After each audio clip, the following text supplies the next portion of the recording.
I'm here at the Can We Help Hub, pouring through the emails and the letters you send in, you wonderful, generous people. A lot about dogs. Oh, we love our dogs, but ooh, they're hard to control at times. That's where the wonderful Kathy steps in. Let's see what she's got for us this week. We received an email from someone whose dog was behaving badly since it had surgery, and I'm about to meet a dog who's had a similar situation.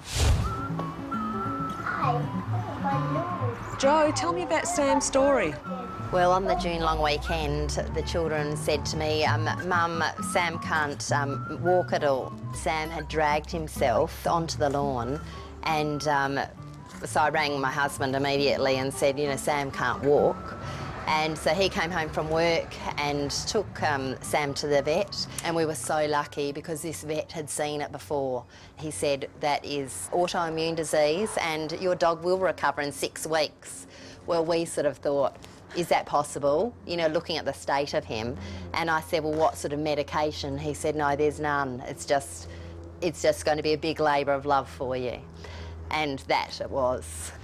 So, Joe, you've certainly taken care of the veterinary side of things, so it's really good to see that Sam's being taken care of there.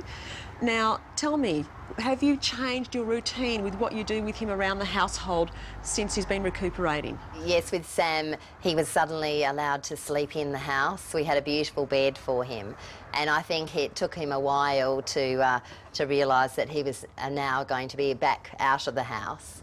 We knew Sam was getting better when he was back to his cheekiness, started chewing the rug, so the rug's now got a big hole.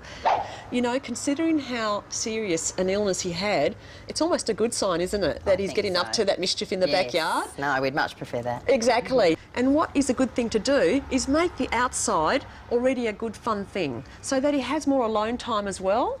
But quite understandably, I can appreciate that he's having more family time at the moment.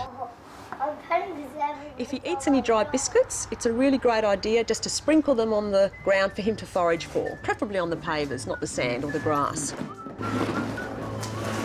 One of the things that is common for dog owners to do when their dogs finish recuperating is that we've given them quite a lot of love and attention and affection that when they're back to normal speed, it's almost like that's what they're expecting thereafter.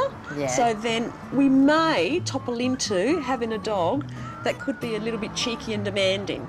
So perhaps it's not a bad idea just to monitor and watch how high you've got your love meter set when you're interacting with Sam, because that could make a difference as well. It's not unusual for us to pour the love on our dog when they've gone through a traumatic experience, just like Sam. But remember, just to get back to your normal routine when your dog does get better.